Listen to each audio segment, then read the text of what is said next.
بەراوی خوای گەورە سڵاوتان لەبێت بینەرانی بەڕێز و خۆشەویست هەوڵی لایەنەکان بۆ پێکەنانی حکوومەتی نوێی عێراق دەستی پێکردووە هەوڵی ئەوەش لە ئارادەیە تا کۆتایی ئەم مانگە پەرلەمانی عێراق کۆبوونەوەیەک ئەنجامدات و جێگیری یەکەمی سەرۆکی پەرلەمانی عێراق کە شوێنی حاکم زاملێ لە ڕەوتی سەدر پڕ بکرێتەوە. لەسەر ئاستی هەرێمی کوردستانیش پارتی ویکێتی بەجار لە باغداد خەریکی گفتوگۆن بۆ پێکەنانی حکوومەتی نوێی عێراق. لە بەرنامە ئەمڕۆ لەگەڵ بەڕێز دکتۆر حەیدەر بەرزنجی شارەزای کاروباری عێراق قسە لەسەر ئەوە دەکەین ئایا لایەنەکان لەسەر پێکەنانی حکوومەتی نوێی عێراق ڕێک دەکەون و ئایا کاندیدی کورد بۆ سەرۆکۆمار کێ دەبێت و ئایا محەممەد شیع سوودانی دەبێتە سەرۆکوەزیران یاخود دەگۆڕێت و ئایا کۆبوونەوەکانی پەرلەمانیش دەست پێ دەکاتەوە و ڕەوتی سەدریش بەنیازی چییە لەسەر ئەم پرسانە قسە دەکەین. کاکتۆر بەخێر بێت سوپاس دەکەین. ئەگەر سەرەتا لەو دەست پێ بکەین لە ناوخۆی هەرێم کۆبوونەوەی دوێنێ مەسعود بارزانی و بافڵ تاڵەبانی هەبوو پێ دوایە ئەوان گەشتون بەڕێکەوتن لەسەرەوەی کە بە وەفدێک بچن بۆ باغدا کاندیدێکی هاوبەشیان هەبێ هیچ دەرەنجامێکی هەبوو ئەوەندەی ئاگاداربی؟ بەڵێ بسم الله الرحمن الرحیم سپاس بۆ جەنابەت بۆ بینەرانی کەناڵی پێیام. من پێم وایە ڕێکەوتنێک هەر کرا و دلیلی ئەوەیە کە کاک بافڵ یەکسەر چۆتەوە بۆ بەغا لەگەڵ حاجی هادی عامری کۆبوونەوەیان کردووە و تا ئێستاش طبعا ئێعلان نەکراوە ئایا چی لە ناو کۆبوونەوەکەی لەگەڵ کاک مەسعود بەرزانی چی باس کرا و من پێم وایە ئێعلان نەکردنی ئەم کۆبوونەوە ئەندەر ئەنجامەکەی وایان دانابوو لە ڕۆژی کۆبوونەوەی پەرلەمانە لەو ڕۆژە تەحدید ئەکرێ و دەرئەکەوێت. بەڵام قسە هەیە معلومات هەیە زانیاری هەیە کە ڕێکەوتنێک کرا باش بەڵام خۆشیان وعدیاناوە کە بە یەک مڕەشەحەچن لە ناوەوەڵی پەرلەمانەوە و ئەگەر نەکرێت سیناریۆی 2018 ژێتە پێشەوە و کێ ئەتوانێت دەنگ بێنێتەوە لەوێش طبعا کۆکردنەوەی دەنگ خۆی حەسمی مەلەفەکەکە. بەڵام پارتی ئەوەنە ئیسراری نییە لەسەر پۆستی سەرۆکایەتی کۆمارە وەکو جاران نەما ئەمەش خاڵێکی گرنگە. یعنی ئێستا بۆچی ئەوەندە پێداگیری نییە؟ پێشتر زۆر داوای دەکرد دەیگوت مافی لایەنێک نییە بە مافی خۆیان نەزان ئێستا پاشکشەی کردووە لەوە ستراتیژی نەخشەی سیاسی عێراق گۆڕاوە جاران تەحالوفێک هەبوو جاران بە ئومێد بوون زۆر بینە بن لە ناو هۆڵی پەرلەمانەوە و مڕەشەحێکیان هەیە و بە تەبیعی شێزانم کە بڵێن ئەوان تموحێکیان هەبێت کە سەرۆکی کۆمارە ئەمجارە لە پارتی بێ. بەڵام تەوازن و تەرازۆی هەرێمی کوردستان ئەبێ وابێت چونکە ناکرێ هەموو پۆستەکانە لای پارتی بێ و هیچ پۆستێکی نەدرێت بە یەکێتی نیشتیمانی کوردستان. بە هەمان شێوە کۆمەڵی مەسائلێک و مەشاکلێکیش هەیە لە ناوخۆی هەرێمی کوردستان ئەبێت تاوتۆیشی لەسەر بکرێت و گفتوگۆیشی لەسەر بکرێت بۆەوە حەل ببێت. پێم وایە منسبی سەرۆکی کۆمارە بوو بە باعثی ئەوەیە کە دایلۆکی جدی بکرێت و دوێنێ کۆبوونەکەی دوێنێ زۆر خەیاند و دایلۆکیشی جدی لەسەر کرا و ئەو چاوەڕێ ئەوەشەکەن کە جواب تەمان ئیتا هاوپەیمانی بڵێن چوارچوێرەی هەماهەنگی شیعەکانە ئەوانش مناعەتیان نییە چێ ڕێ ئەکەوێ لەگەڵیانە چێ تەرشیحیەکەن پێیان خۆش بێت کە کوت لە کوردیەکانە بێک مڕەشەح بێت. ئێستامان پێیان خۆشە کوت لە کوردیەکانی و هەوڵشیان ناوە نەک پێیان خۆشیش بێت هەوڵیان ناوە چەند جارێکە کە فالح فەیاض هاتووە حاجی عامریش هاتووە بۆ ئەوە نزیکی یەکتر بکەنەوە و یەک مڕەشەح بێت چونکە کلیلی کێشەی حەلکردنی سیاسی لە عێراقا لە کوردستانە لە پۆستی سەرۆکۆمارە سەرۆکۆمار هەڵبژێرێت ئیتر بۆ خۆشی سەرۆکی وەزیرانە بێت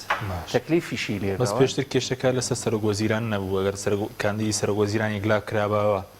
دوای لایەنەکانی شیع چاوەڕێی پارتی ویکێتیان دەکرد ڕاستەوخۆنە دەچوون بۆ ناو هۆڵی پەرلەمان. نەجا ئەوە ئەگەر باسی زوو بکەین کاتی خۆی ئەوە کە بڵێن تەحالوفێک هەبوو گرێبەستێکیان هەبوو لە بینی سێلایەن ئەم سێلایەنە یەکێکیان کشایەوە وەکو تەیاری سەدری طبعا 73 ئەندامی پەرلەمانی هەبوو بەتەما ئەوە بوون تەیار کە پارتیش بکشێتەوە و سیادەش بکشێتەوە و ئەوش ئێمە وەکو نزیکن لە وەزعی سیاسیە زانیم کە نە پارتی ئەکشێتەوە چونکە ئەمە ئستحقاقی مافی خەڵکە میزاجی سیاسی نییە تا پارتی بکشێتەوە یا سیادەش بکشێتەوە ئەوانش طبعا بەشدار بوون و هیلاکیش بوون و دەنگیان هێناوە نابێ بکشێنەوە دیسانەوە کە کشاوەتەوە تیارە سەدەی بە کەسیشی نەوتووە و ئەوانش تەسەوریان نەکردووە یعنی شتەکەم کاتێک کە سید مقتەدا کشاوە هیچ باوەپەیمانەکانی خۆی نەوتووە لە پەرلەمان دەکشێتەوە هیچ بە کەسیشی نەوتووە ینی تەنانەت دوایی ئەندام پەرلەمانەکانە ئەوە کە ئێمە ڕەفیقین و ئەیان ناسمەوە چون سواری پاسێک بوون و چون بۆ حەنانە و بۆ خۆیان هەموو کەسێک وەرەقەیەکیان ناوە بەردەسی ئیمزایکە استقالە بکات ئاوا بۆ ینی حەلبوسی و بارزانی بۆ بڕیاری سەدە شۆک تووشی شۆک بوون کە نەیانزانی بوو نەیانزانی بوو پرسیاریشیان لێ نەکردوون و لەو کاتە و پەیوەندی تقریبەن پەیوەندی لەگەڵ پارتیا پەیوەندی نەماوە لەگەڵ تیاری سەدریا تەنانەت پەیوەندیکردنە لەگەڵ حەلبوسی زیاترە و ڕاستە خۆش نییە لەگەڵ سید مقتەدا لەگەڵ بۆ ئێستا سەرکردەکانی پارتی منی ژمرەی دوانیان دەڵێ ئێستش گفتوگۆمان هەیە لەگەڵ ڕاوتی سەدر آخر شتی پشتی پەردە هەیە گفتوگۆ لەگەڵ کێکن با بزانی چیە ینی ئێستا سید مقتەدا گفتوگویان لەگەڵ ناکات نا پەیوەندی نییە بە تەلەفۆنیش پەیوەندی نییە لەوە چێ واستەیەکە بێ ینی بڵێن مباشر ناڕاستە و خۆ ئەکرێ هەبێت بەڵێک لە تووڕەیی هەیە لە پارتی و لە حەلبوسی مقتەدا سەدر طبعا ئەو تەسەوری کرد کە ئەم تەحالوفە بچێتە سەرەوە و ئەوش طموحێکی سیاسیە طبیعیە من بەلام و طبیعیە بەڵام نەهێشتنی زۆربینن کە بتوانێت حکوومەتێکی زۆربینە طبعا ئەو مەفهومەی ڕووی سیاسیە پێشتر مالکی تەرحی کردەوە کەوتی هەبێ زۆربینە هەبێ بەڵام دروست ناکرێن نەخشەی سیاسی لە ناو عێراقا مەجای نەیاوە هیچ لایەنێکی سیاسی نەیەتوانی لە 165 کورسی بەدەست بێنێت بۆ ئەوە بچێتەوە بە ئیستراحەت ئیتیلافەکات و حکوومەت تەشکیلەکە ئەوش بە هەماشەوە ئەوش ئیتیلافکردنە ئەوش ڕێککەوتنە ئەوش تەحالوفە لە بینی کورد و عەرەب و سنە بەس لایەکە بەشێکیانە ئەوش طبعا ناکرێت ناچێتە سەر بۆیان وفعلا سولسێکی معاتڵ دروست کراوە نەیهێشتەوە ئەو بەرنامە جێبەجێ بکرێتەوە دیسانە ئیسا پارتیش هاتۆتە پێشەوە مەوەسمە بوو کە ئێستا سەدر بە فەرمی داوای لە پارتی و لە سونەکانی کرد بکشێنەوە کە نەکشانەوە زۆرێک لە تووڕەبوون و نیگەرانی هەیە بەرامبەر هەردوو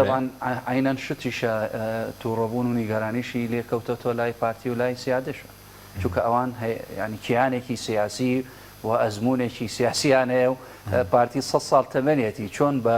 قسەی سید مقتەدا بکات و ئلغای بەرنامەوەی هینی خۆی بکا و بچێتەوە بکشێتەوە طبعا ئەمە دیکتاتۆریەتی بریارە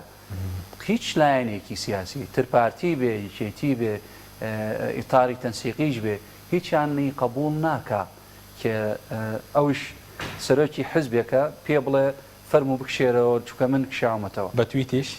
بە تویتیش بە شەخصێکی ناڕاستە و خۆشی مەجهولیشە نەمەعروفە طبعا جوابیان ناوە ئەوان بەوتیان ئێمە تەعامل لەگەڵ تویتەش ناکەین کە یەکێکە نەناسراویش بێ ئەمریشمان پێ بکە وەرە بکشێنەوە بۆ دواوە ئەوەش نابێت چونکە تۆ یا ئەبێ ئەی بە دوای ئەو چیە بێت فەوزا دروستە بێت ئەی چۆن مادەم ئەوانە ڕێگمە ئەی چۆن سەرتاوە پەیمانیە پێکادا پەیمانە زۆرینێکە خۆی لە بیدایەتەوە بەڵاوپەیمانسیقواڵی ئەو لە بیدایەتەوە ئەم چۆن بڵێن تۆ کە مناڵێکە لە دایکە بێ ناخۆشە کە ئەم هەر لە بیدایەتی لە دایکبوونی ئەم هاوپەیمانی ناخۆش بووە دوای مرد بەس چیە ئەعلانی هینیان بۆ نەکردو تەعزیەیان بۆ دەنانەوە تا تەعزیەکە تەواوە و برسەکەشی تەواو بووە و وردە وردە خەریکی ئەوە تەواوە من ناڵێم خۆم وەکو شەخسی خۆم هەموو کەس ئەزانێت هەر لە بیدایەتەوە لە بیدایەتی ئەم هاوپەیمانیە لە ناو پارتیشە چەند کەسێکی بەرپرسی گەورە وتیان کاکە ئەمە ناچێتە سەر نەکا خۆشارە بێ بە سەرۆکی کۆمارە نە ئەو تەحالوفە و هاوپەیمانیە چێتە سەر نایڵم بۆچی نایڵە چونکە هێزی سیاسیکی تر هەیە بە مقابلی ئەو لە عینەن کاتیشە ئێمە گەر باسی ڕابردووەکەین ئەو هاوپەیمانیە بە پرس بە وەکو شەریکی نیشتیمانی هەرێمی کوردستانە یەکێتی نیشتیمانی کوردستان پرسی پێ نەکراوە لە شێوەیەکە ڕێککەوتن و ئەمانەتر وای لێکرد بوو کە یەکێتی نیشتیمانی کوردستان چێتە لای ئیتاری تەنسیقیە هاوپەیمانی دروستەکە بۆ ئەوە تەوازونیە دروستەکە نەک مەسەلەی ڕق و مەسەلەی حساب نەکردن ئەوە شتێکی باشە. باشە بەس وەکو کاندیدی سەر و کۆمار کە بەڕێزوتت ڕەنگە لە کۆبنەوەی دوێنێ بڵێن بارزانی و پاڵ تاڵبانی ڕێکەوتن کرابێ دیارێکی دەبێتە سەر و کۆمار سەبوون ناوی دکتۆر بەرهەم هەیە دکتۆر لەتیف ڕەشیدیش هەیە ڕێبەر ئەحمەد هەیە دکتۆر لەتیفێ حاکم ڕزگار هەیە بەڵێ بەڵێ من بە دووری ئەزانم کە کاک ڕێبەر ببێ بە سەرۆکی کۆمار چونکە ئەم ڕێکەوتنە ئەو مەنسبە ئەبێ بدرێ بە یەکێتی نیشتیمانی کوردستان و ڕێکەوتن لەسەرەوە بەس کێشەیان ناو هەبووە پێشتر و دواتر کە ئەم سەردانەی سیادە بۆ پارتیە و ڕێکەوتن و طبعاً لوجنەیان تشکیل کردووە دوای ئەو سەردانە گەڕاونەتەوە دکتۆر فواد حسێنیان لەگەڵ بوو زائدەن کاک بەنگی ڕێکانی ئەوانش کە تەمسیلی پارتی دیموکراتی کوردستان لە بەغایە لەوێ کۆبوونەوە کرا کە کۆبوونەوە کرا لەگەڵ چوارچێوەی هەماهەنگی وەرەقەیان دانابوو بڕێ بڵێن داواکاری پارتیە چیەکەوە بەشدار ببێت لە حکوومەتە و قبولش کرا و تاوتوێشی لەسەر کرا لەو لاش چوارچێوەی هەماهەنگی ئەوش لوجنەیەکیان تشکیل کردووە ئێتر ئەم دوو لوجنەش بەردەوامن لە سیادەش بە هەمان شێوە هەندێک مەوزوعی نەوت و غاز و مەوزوعی مەسلەی مادەی 140 و ناوچەدا بڕاوەکان و ئەو شتانە کە ئەو کێشانەی کە 17 ساڵ 18 ساڵی پێشتر و ڕابردوو هەموو جارێک هەموو کاتێک کە حکوومەت تشکیلە بێت ئەمە شێتە پێشەوە بەڵام ئەم جارش بەتەمام ینی بەتەما بەجددی قسەی لەسەر بکرێت وە کێشەکە حل ببێت مەسحریش ناوێ تەسەور ناکەم بەم آخر حل ئەبێ بەس ئەبێ ستراتیجیەت دابنێت باش چونکە بەبێ ستراتیجیەت هیچ ئیشێک ناکرێت لە سیاسەتە ستراتیجیەت و تەکتیک هەیە کاتیە ئەوش کە تەحالوفێک دروسە بێ و بچن حکوومەت تشکیلەکەن و ئستحقاقی هەموو لایەنەکانی ترەوە وە ستراتیجیەکەشیش ئەوەی ئەبێت ستراتیژ داینێن بۆ حلکردنی ئەو کێشانەیە چونکە بە ئینکارکردن و بە عینادی کێ زەرەرمەند دەبێت خەڵکی کوردستان زەرەرە بێ و خەڵکی بەغاش بەزووکو سەر و کۆمار دیارە کێ دەبێتە سەر و کۆمار وڵا دوو کەسن یا دکتۆر لەتیف یا دکتۆر بەرهەم تر ئەندام پەرلەمان طبعاً ئەزانێت بۆ ڕێکەوتنی سیاسی دەریاکە کە چوونە ناو هۆڵی پەرلەمانەوە ینی پێ دوێ هەردووکیان دەچن ناو هۆڵی پەرلەمانەوە طبعاً خۆتۆ مڕەشەح ئەبێ لەسەر بەزەونی بە فەرمی تەنا دکتۆر بەرهەم کاندیدی یەکێتی نیشتیمانی بە فەرمی تا ئێستا تا ئیمڕۆ وەکو من لەم لەحظەیە تا ئێستا هیچ ئەلانێک نەکراوە لە ڕێوی یەکێتی نیشتیمانی کوردستان کە تەنەنزولیان کردبوو بۆ مڕەشەحی خۆیانە بەردەوامن بەڵام کێ ئەم بەردەوامیە تا چوونە ناو هۆڵی پەرلەمانەوە کە چوونە ناو هۆڵی پەرلەمانەوە ئایا دکتۆر بەرهەم دەنگێنێت ئەتوانی ئەم دەنگانە کۆکاتەوە یا دکتۆر لەتیف ینی ئێسەوە لا ڕوونەتۆ هەردووکیان دەسەن ناو پەرلەمانە بەڵێ بەزەوەی پارتی ناچی ئەوەی پارتی نا خۆشیان لەوێچێ وەکو ئەوەی پشگیری کامیان دەکە پارتی طبعا دکتۆر بەرهەم پشگیری دکتۆر بەرهەم ناکەن ئەوان ئەلایان کردەوە ئەلانە ئێتر لەوەچێ مڕەشەحێکی ترە دکتۆر لەوەچێ دکتۆر لەتیف پشگیری لەوە بکەن وەکێ ئەڵێ ڕێنەکەوتن لەو هینە بۆ ئایا خۆشیان سوورن لەسەرەوە کە دکتۆر بەرهەم نەبێت کێشەی ناویان هەبووە خۆ کێشەی پۆستیان نەبووە و ئەلانیش نەکرا خۆشیان ئەلانیان کردەوە چەند جار وتیان ئێمە ئەگەر قبوڵەکەین کە پۆستەکە بچێتە لای یەکێتی نیشتیمانی کوردستان بە هەمان شێوە قبوڵی ناکەین کە دکتۆر بەرهەم بێ و طبعا ئەوش ئیشی لەسەر کرا و قسەی لەسەر کرا بەڵام دیارە هیچ لایەنێکی قەناعەتی نەکردووە بەڵام لەم کۆبوونەوەی ئاخیرە پێم وایە شتێک حەسم کرا بەس ئەعلان ناکرێ ینی ئێستا پارتی یەکێتیش خۆی ڕازی بووە کە دکتۆر لەتیف بێ هۆڵی پەرلەمان هینەکە وەڵام دەداتەوە چونکە ئێمە ناتوانین بە ناوی یەکێتی نیشتیمانی و بڵێن ئەوانش ئەعلانیان نەکردووە و خۆشیان طبعا لە پشتی بەردە هەموو شتێک ئەکرێ سڕیاتی سیاست هەیە و لەوەیە چێت کە ئەعلان ئەکرێ کێشەیەکی دروستە بێ و ئەم کێشەش کاتی نییە با بچنە ناو هەوڵی پەرلەمانە هۆڵی پەرلەمانە ئەمڕۆ طبعا یەکەم دانیشتنێک وەکو فەرمینیە دانیشتنێکی ئاوا یاساییە 75 ئەندام پەرلەمان ئامادە بووە و کە محەممەد شیع سوودانیش لەوێ بووە وەکو کاندیدێکە کە تەنها کاندیدیشە بۆ سەرۆکایەتی ئەنجومەنی وەزیران باسی بەرنامەی وەزاری کردووە لەگەڵ ئەم 75 کە هەمویان یەکلایەن نەبوون لە مستەقلیەکان بوون بێلایەن بڵێن جائدەن ئیمتیدادە پارتیشی تیا بوو کێتیشی تیا بوو چوارچێوەی هەماهەنگیشی تیا بوو وە شەرحیشی کردەوە طبعا من پەیوەندیم بەردەوامە لەگەڵ بڵێن کە دکتۆر محەممەد شیاع و جەماعەت کە ئەم طبعا هەنگاوی یەکەمە هەنگاوی دووهەم لەوە چێ 22 مانگ جەلسەیەکی پەرلەمان دروست ببێت 22 ئەم مانگە بەڵام ڕۆ 20 دوو ڕۆژی تر دەچێت کۆبوونەیەکی لەسەر و کۆتایی مانگ بکرێ بەحساب خۆی بەبێ ظروف طبعا ظروفی ئەمنی و ئەمانە دەورە بینێ بۆ ئەوە کێشێت دروست نەبێت خۆتە زانیە بێ پێش وەخت ئەم جەلسە بکرێت پێش یەکی دە طبعا یادیوەری بڵێن خۆپشاندانی تشرینەکانە 2019 هەمووی تشرینەکان نا بەشێکیان ئەڵێن ئێمە ئەچینە خۆپشاندان طبعا یادیکردنە طبیعیە خۆپشاندان شتێکی طبیعیە و دستوریشە بەڵام نەبێ بە باعثی ئەوەیە کە هەموو شتێک ڕابگیرێت لە وڵاتە باش بەس یەکەم کۆبوونەوەی پەرلەماوت احتیمالێت و ڕۆژی تر بکرێ بەڵێ یەکەم کۆبوونەوە دانانی جێگرەوەی بۆ شوێنی حاکم زەمەری بەڵێ ئەو کەسە کاک محسنی مندلاوی کوردە مندلاویە لەسەر چریسێکە لەسەر بێلایەنە ئەوش طبعا مناعەتی هێ لە بدایەتەوە کە ئەوان لەگەڵ ئیتاری تەنسیقی هاوپەیمانیان هەبووە بێلایەنەکانە وعدی ئەویان وەرگرت بوو کە ئەو پۆستە بۆ ئەوان بێت و منیش پێم خۆشە کە تەوازنێکی دروست ئێستا دوو کورد دەبێتە دوو جێگری سەرۆکی پەرلەمان یەکەم و دووەم هەردوو جێگرەکەی کورد دەبێتتر کورد چیە لەوە زیاتر بەڵێ باشە بەس باسی ئێستا پارتیویکێتی هیچ بەستنەوەیکیان هەیە پۆستی سەرۆک کۆمار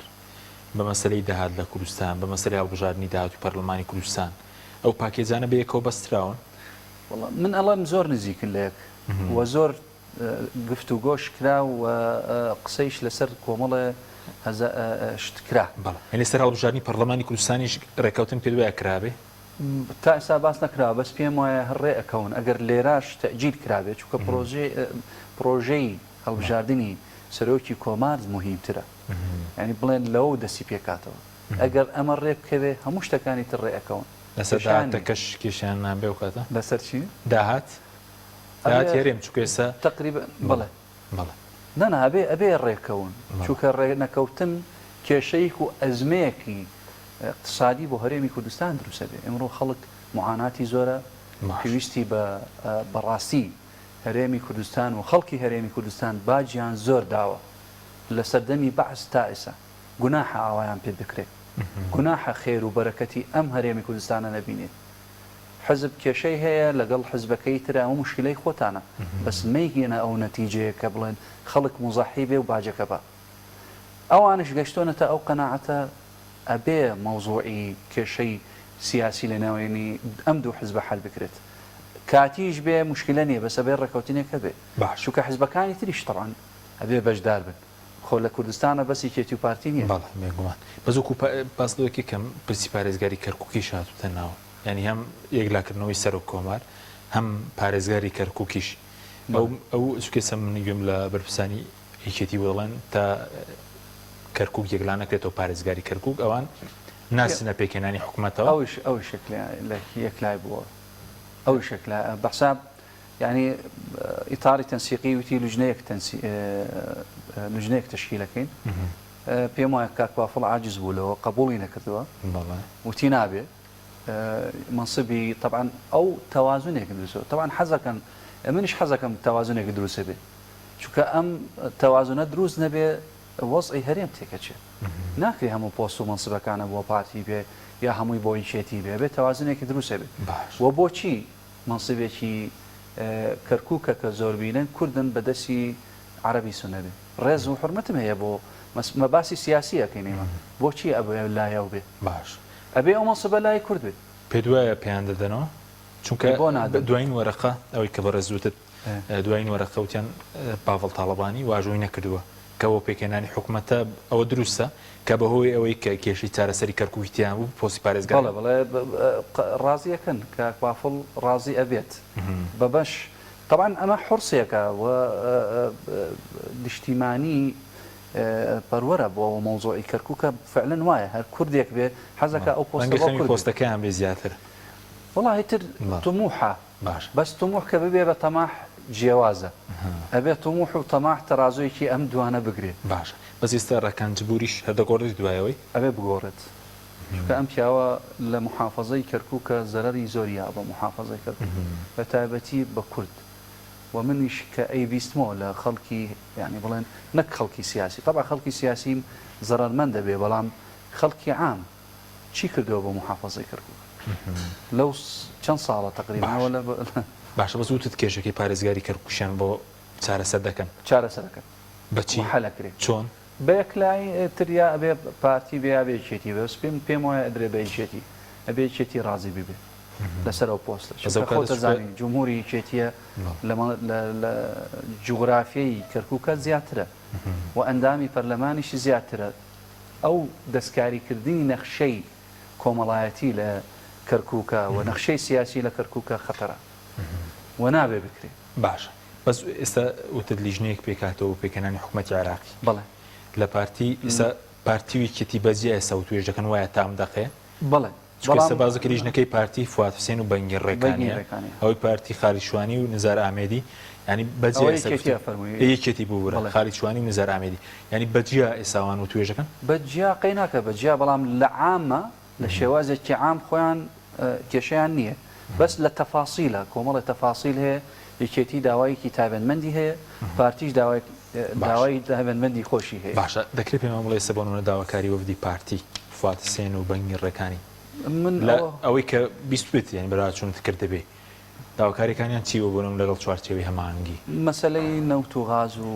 قەراری مەحکەمەی ئیتیحادی و مۆزۆی پێشمەرگە طبعا هەردوو لە باسی کۆمەڵی شتەکە یەکێتی باسی مۆزۆی کەرکووک و ئەو کۆمەڵە کێشەمانە ئەو پۆستانەش کە لە ناو بەغا کە ئەبێ کورد بێ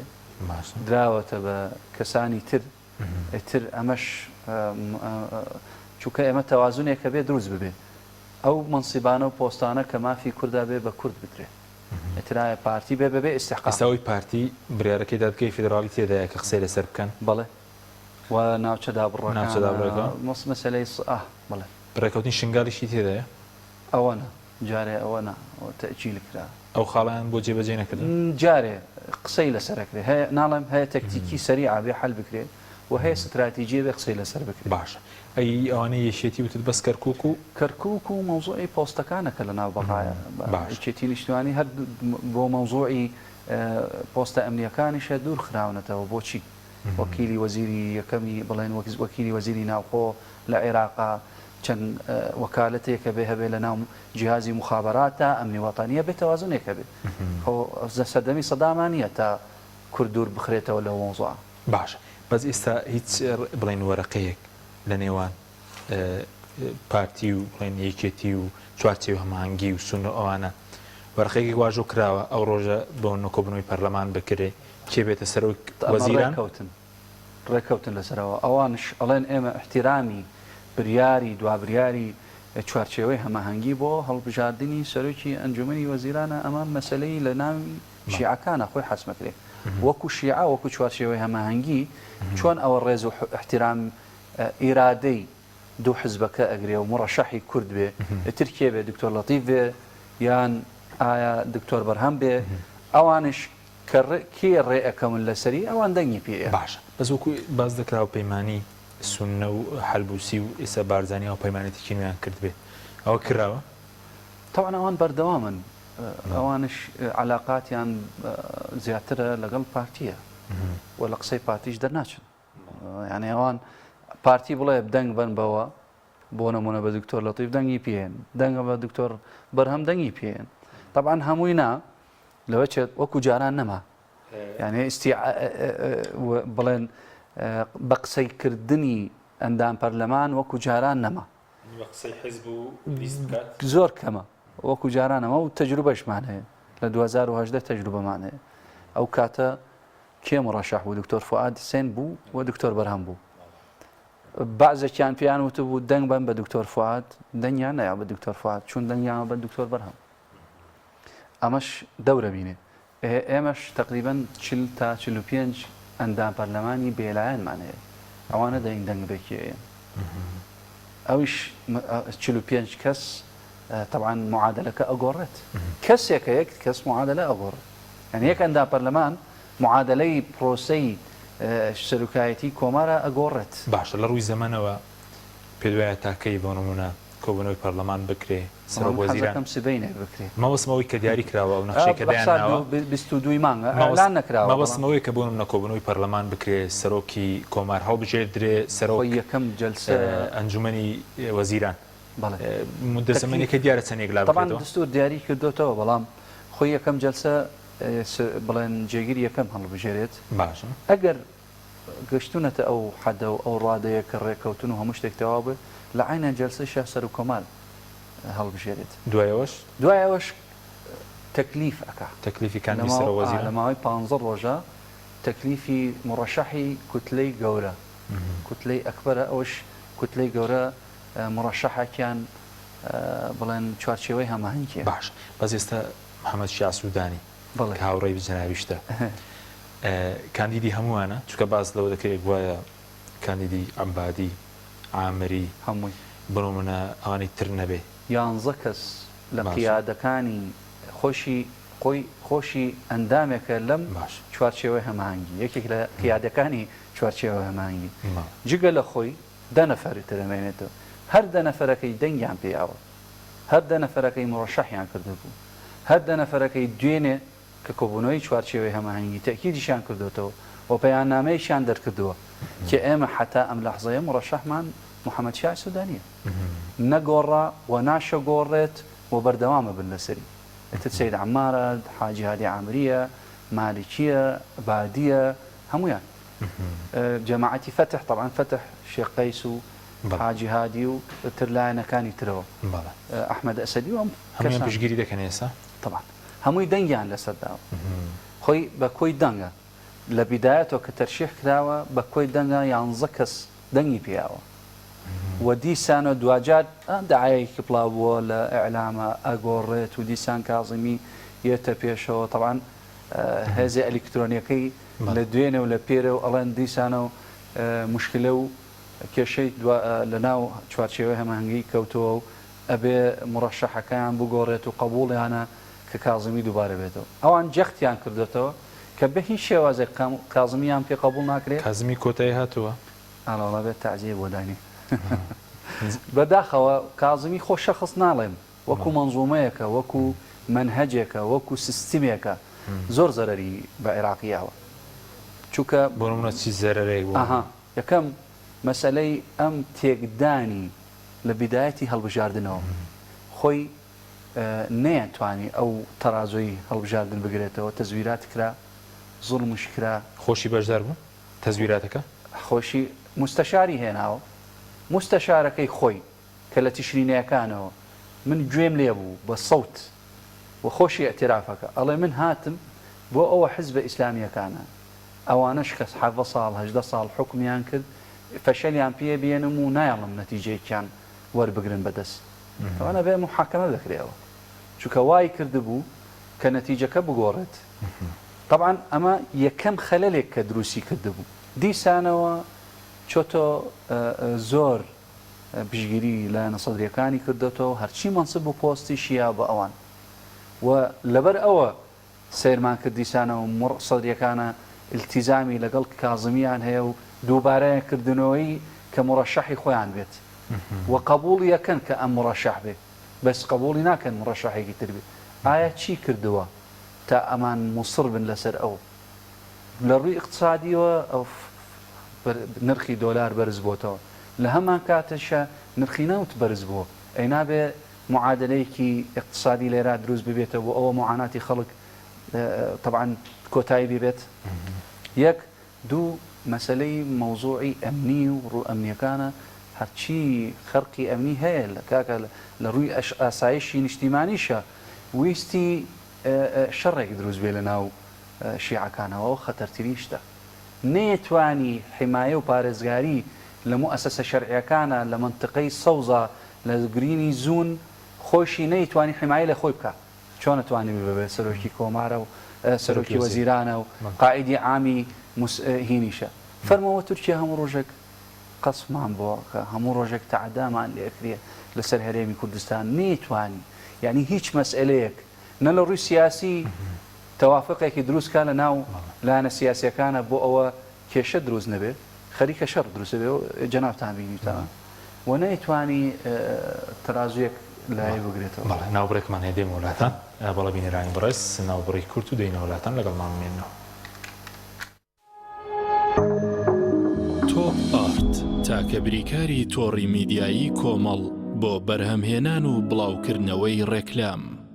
لەگەڵ پاکێجەکانی بۆ هەمومان لە کۆڕک هەموو پێداویستیەکانت لە یەک پاکێجدا بەردەستن کاتژمێری زیاتر و گەگەبایتی زۆرتر پاکێجەکانی بۆ هەمومان لە کۆڕک هەفتانە و مانگانان و پڕن لە گەگەبایتی ئینتەرنێت و کاتژمێری پەیوەندیکردن بۆ سەرجەم تۆڕەکان پاکێجەکان بۆ هەموو هێلەکانی پریپەید بەردەستن بۆ بەشداربوون پەیوەندی بکە بە ئەستێرە 238 پەنجەرە.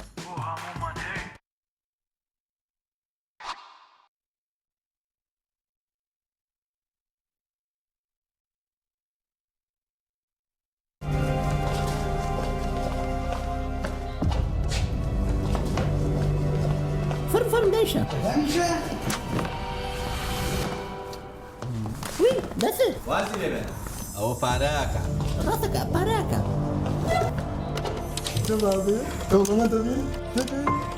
بسيطة بسيطة صبا بسيطة بسيطة بسيطة شير شير نبي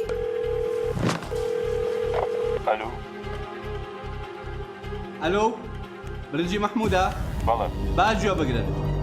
اكتري سالكي الركلامة كان ايوا لاي ايميا جا اگر شنو هفته زور جا اگر باريكي زور منينه ايتر ركلامو يكلامي برنجي محموديش فونيش جاري استا جواب مويت برنجي محمود ركلامي ناوي شلون؟ برنجي محمود ركلامي ناوي بسيطة بسيطة صبا بسيطة شايفو يا ايتو يا سنة جيرابوي ربما وركلام بو دڵنیا بڵنینیە ئەو جوسەی وێنەینیە هەرتامێکی بێخۆشە بۆ من بۆ ئەو بۆ تۆشە ئادەی پێ بڵێن چییە؟ سینینی تامێکی لە یاد نەکراوە. تۆپ ئارت تاکە بریکاری تۆڕی میدیایی کۆمەڵ بۆ بەرهەمهێنان و بڵاوکردنەوەی ڕێکلام.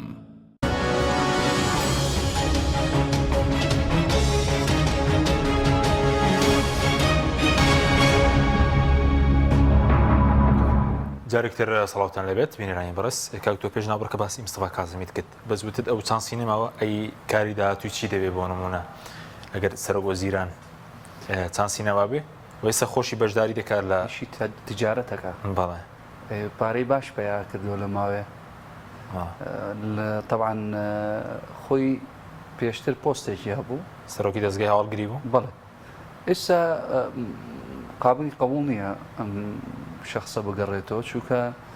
نەیەتوانی ئیدارەی مەلەفی ئەمنیەکەش بە وەکو دەستگایەکی ئەمنی گەورە لە عێراقا چونکە بەڕاستی کێشە و مەشاکیلی زۆری هەیە ئێستا ڕۆشتنەکەی بۆ ئەمریکا بۆ چییە؟ بۆ بتوانێت بگەڕێتەوە دیسانەوە بۆ منسبەکەی خۆی ئەگەر بایدن نەبینێ بەتەنیا جارێکی تر باوەڕ ناکەم هینیشە چونکە قەرار و بریاری چوارچێوەی هەمانگی کە ئەوان مافی خۆیانە کە سەرۆکی وەزیران ئەوان تەرشیحەکەن بە هیچ شێوازێکی قبوڵی ناکرد هەموو لایەنەکانە تەنانەت ئەوەش کە پیشگیریشی لێکردبوو پێشتر سەید عەمار پیشگیری لێکردەوە پێشتر ئێستا قابڵی ئەوە قبول نییە من بە سەراحەت ئەڵێ هەموو مڕەشەحمان محەممەد شاعە کەواتە هەر کەسێک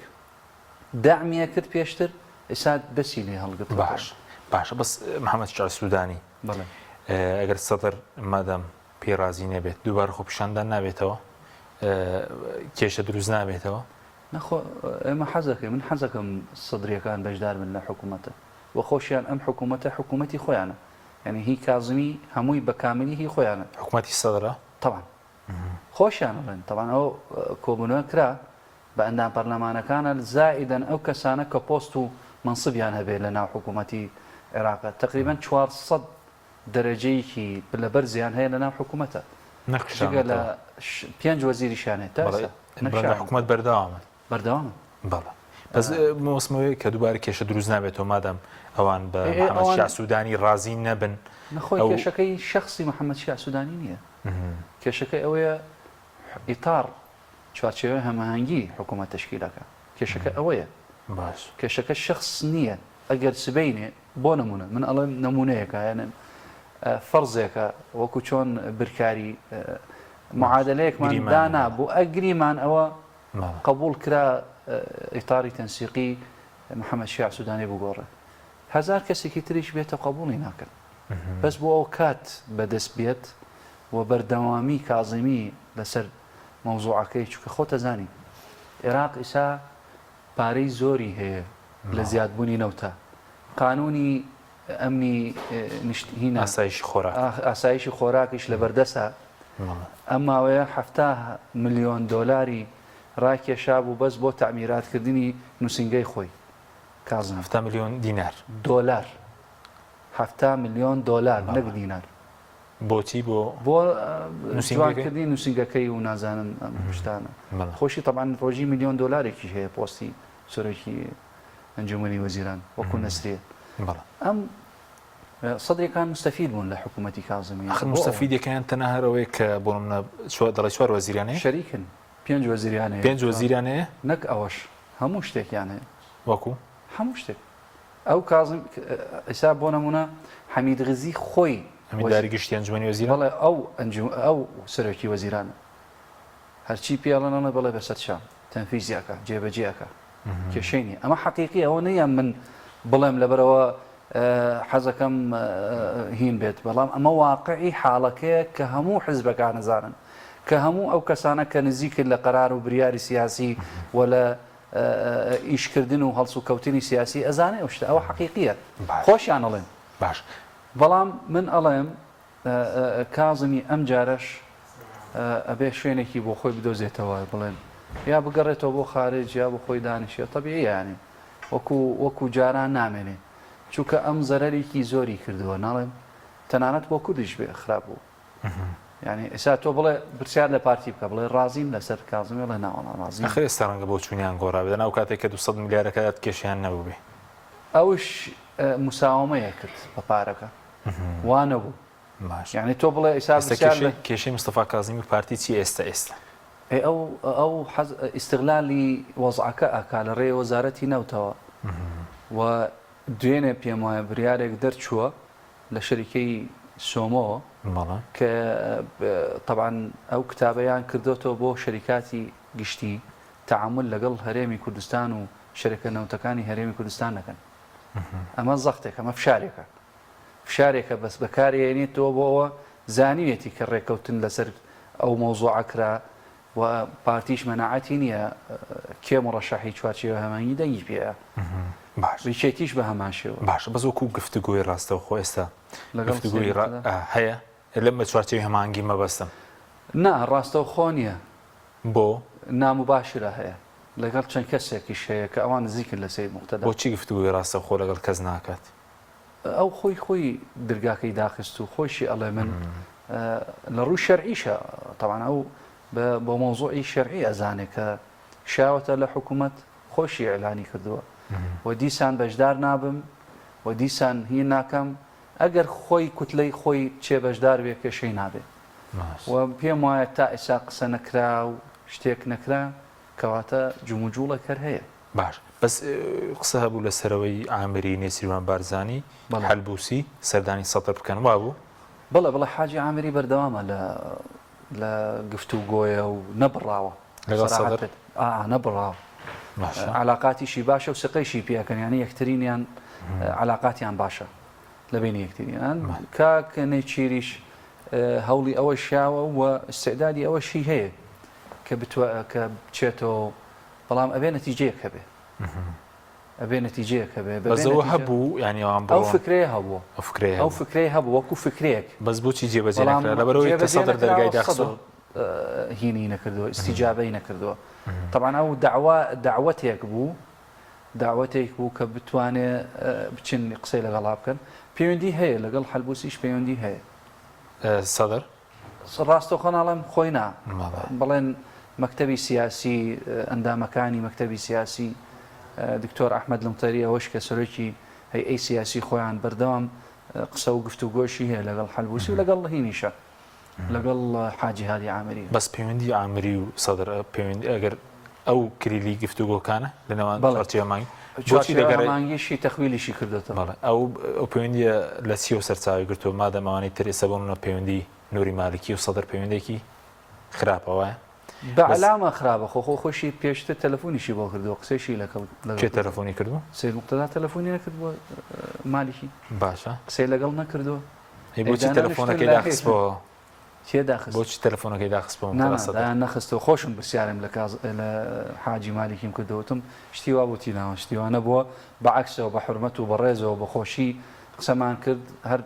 دقەیەکی نەخایاندەوە قسەکە دوو دقە بوو بەزەوە دەمێکەوە دەمێکە لە دوای دانیشتینەکەی ماڵە بڵێن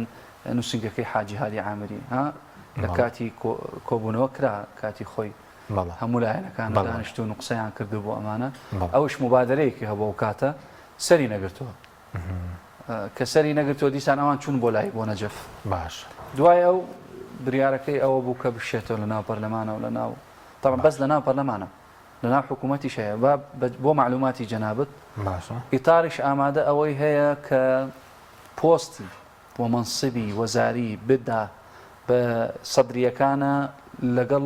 ئەوەیە تەعاملیان لەگەڵاکە وەکو ئەوەی 73 کورسیان هەبێت یعنی کێسەش کشاونەتەوە کەکشاونەتەوە بەڵێ ئامادەن هەمان وەزارەتەکانیان پێ بدەن هەمان وەزارەتی 6 وەزارەت 5 وەزارەت چەنە ئیستحقاقی خۆیانەیان دنی بۆ ئەوش قسەی لەسەر کرا پێیان و باش ئەوان ڕەتیان کرد تۆ یاخود بەشدار دەبن لە حکوومەتەکە سەدرەکان لەوە چێ بەشدار بن بەڵام ڕاستەوخۆ نەبێت چونکە تا ئێستا بێدەنگ بوون هەڵبەتە شتێک هەیە ئەمڕۆ سوودانی چۆتە ناو پەرلەمانە و دانیشت و دوو ڕۆژی تر کۆبوونەوە ئەکرێ هیچ دەنگەوەکی نەبوو وایە ئێتر بۆچی باشە بەس لە دوای هەڵتا بڵێن چوونە سەر پەرلەمان و ئەوانە هیچ پەیوەندێکی تەلەفۆنی نوری مالکی و سەدرا بووە پەیوەندیان نەبووە ناڵم پەیوەندی هەر هەیە ئێمە لە عالەمێکی سیاسی لە قمەی ئەزمەی لە نێوانی هەرێم و لە نێوانی بەغا پەیوەندی نەبڕاوە لە قمەی ئەزمە لە نێوانی مالکی و سەدر پەیوەندی نابڕێ هەر ئەبێ علاقاتێک ئەگەر خۆشیان ڕاستەوخۆ نەبن بە وەسیلەیەکی ترە بە علاقاتی ئەقلیمی بێ علاقاتی دووەلی بێ بەزووکو خۆپشاندان خۆپشان دەست پێ ناکاتەوەی سەدرەکان مەبەستم ئەگەر هەیە طبیعیە خۆپشاندان طبیعیە ئێمە فێر بووین یعنی عێراقیەکانی بەعام عێراق لە حاڵەتێکی خۆپشاندانی بەردەوام وەکو دەوامی ڕۆژانەی لێ بەس ئەو جەر ناچنەوە سەر ناوچەی سەوز پەرلەمان خەتەرە ئەم ئینتیحارێکی سیاسیە خۆکوشتنێکی سیاسی بە خۆکوشتنی سیاسی ئەزانم چونکە جارێکی تر مجتەمەعی دووەڵی وڵاتی ئۆروپی هەموو نەتەوەیە ئۆروپیەکانە ئیدانی ئەوەی کردبوو جنین پلاسخات ئیدانەی ئەوەشی کردبوو بەکارهێنانی چەک بۆ دیژی حکوومەت و مؤسساتی حکومی شتێکی خەتەرە و زیانێکی زۆری لەسەر ئەکەوێت عقوباتیشی لەسەر باشێت ئەی ئێستا باز دەوەکە کە پڵین تەدەخولی ئەمریکەکان هەیە ئێرانیەکانیش بە هەمان شێوە ئەگەر هەیە چۆنە بۆ نمونەوە پێکەنانی حکوومەتی نوێی عێراق ئێرانیەکان مووقفیان وازەحە باشە و پێشی و مووقفیان لە هەردوو لاو دەرچووە هەم سید مقتەداوتی ئەم جارە تەدەخولی ئێرانی نەبووە بە تویتێک وەکو ڕاستەوخۆوتێتی باشە و هەم چوارچێوەی هەمەهەنگیشی وتیان ئێرانیەکان تەدەخولیان نەکردووە وەکو جاری پێشوو بڵێن تەدەخول چییە؟ تەدەخول ئەوەیە من ئەڵێم بۆ نمونە پرس بە تۆ ئەەکەم بۆ نەسیحەتم کەیکە تۆ بۆ تەجروبەوە هەیە کاکە ڕەفیق و علاقاتە خۆ دووەڵی ئەقلیمی هەر ڕەفاقەت و علاقات هەر هەبێ بێ هەر مەسەلە ئەوە نییە ڕاستە و خۆڵێ فلانە کەس داینێن وەزیر فلانە کەس داینێن ئەبێ بەشی ئەوان بن ئەمە ناکرێ ئەمە ئەبێتە دەخولێکی ڕاستە و خۆ و نابێ هیچ شێوازێ قبولی لێ نەکرێت ئێرانیش بێ و غێر ئێرانیش بێ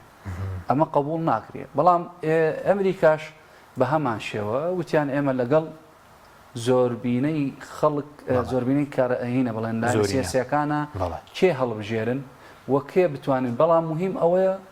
شەڕێ دروست نەبێت مهم ئەوەیە هەنی پێ ئێستا ئەمریکەکان کێشیان لەگەڵ محەممەد شاه سوودانی نییە نا قەت ئەوان وتیان نابێ هێزە سیاسیە کە دوور بخرێتەوە و هەمە چوارچێوەی هەماهنگگی هیچ هێزێکی سیاسی دووری لەخستەوە بگرە بەعکسەوە برادرانی سەدری خۆیان ویستیان چوارچێوەی هەماهنگگی دووری بخەنەوە بەس ئەمەش ناکرێت تەمان ئەوە معادلە ناکرێت تازە هیچ لایەنێکی وەکو من بزانم نە ئەقلیمی نە ئەمریکا نە هیچ هێزێکی دووەلیش بێ مناعەتی نییە لەسەر پێکەنانی حکوومەت و خۆشیان تێکیدیشیان کرد باشە بەس دەتوانێت چی بکە محەممەد شاه سوودانی کەسێک دەتوانێت شت بکات وەڵی وەکو پەرێزی پاکە کابرایەکی لە بیدایەتەوە لە قای مەقام و دەستی پێکردێتەوە کەم بوو بۆ مقای مەقام و محافظ و ئەنجا ئەندام پەرلەمان و ئەنجا وەزیر چەند وەزارەتێکیشی بەدەستەوە بۆ دەستێکی پاکە پیاوێکی ئیشکەرە بەرنمەیەکی هەیە بەرنمەکەم بینیوە ئیشێکی باشە بەس ئەبێ دەرفەت و فرسەتی بێنێت باشە بەس حکوومەتەکە ئەگەر پێک بێت بە ماوەی چەندەیە بۆ نمونە ئەگەر حکوومەتەکەی ساڵێک و سێ مانگ وا ئەتفاق کردووە ڕێکەوتون وا ڕێکەوتن ساڵێک و سێ مانگ لەشێت درێژایی زیاتریشی بێبن ئەگەر ئێستاوارێت چی بکرێت لەو ماڵێ بۆ نمونە ئەگەر 2 ساڵیش بێشتی سەری هەیە ئەتوانی بکرێ تۆ ئەگەر نیەتێکی ئیشکردنت هەبێ ئەم ستۆدیۆ ئەتوانی بە یەک ڕۆژ بیگۆڕیت ئەگەر ستافێکی باشت ستۆدیۆکە حکوومەت جیاوازن باردۆ ستاف دەورەبینێ خۆی کێشەی حکوومەتەکانی هەمووی عێراقە لە بدایەتەوە ستاف و دەوروبەر طبعا تۆ وەزیرت لە کوردەوەیەتەوە لە سنەوەیەتەوە ئەگەر ڕێک نەکەوتن و ئەگەر محارەبەکردنی یەکترین لە لایەنی سیاسیەکانە قەت ناتوانێت دیارە چ وەزارەتێک بەلایەنە کوردیەکاندا دەرێت ئێستا بۆ نمونە وەزارەتی ئاوەدان بڵێن شارەوانی لای پارتیە